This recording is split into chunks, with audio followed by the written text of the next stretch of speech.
If you've ever wondered what the difference is between opacity and flow in Photoshop, you're not alone. These two settings work together to control how your brush applies color, making them essential for smooth painting, masking, retouching, and digital artwork.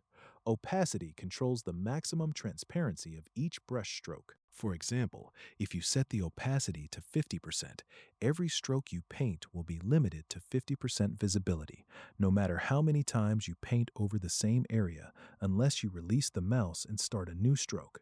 This makes opacity ideal when you want consistent transparency and precise control over the strength of each stroke. Flow, on the other hand, controls the rate at which paint is applied. Think of it like the pressure from a real paintbrush or airbrush. If you lower the flow to 10%, the brush applies only a small amount of color as you paint. Unlike opacity, you can gradually build up the effect by painting over the same area multiple times during a single continuous brushstroke.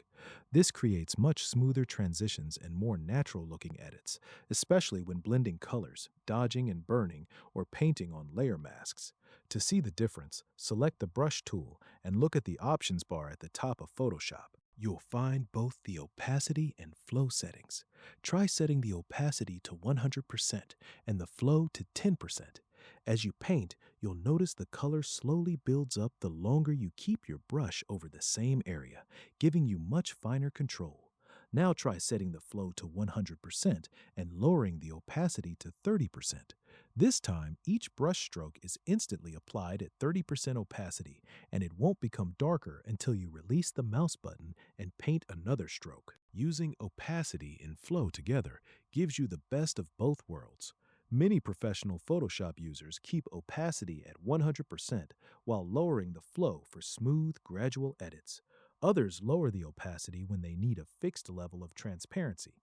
Understanding when to use each setting will help you create cleaner selections, more realistic skin retouching, smoother digital paintings, and better photo manipulations. Once you master these two controls, you'll have far greater precision and confidence in almost every Photoshop project you work on.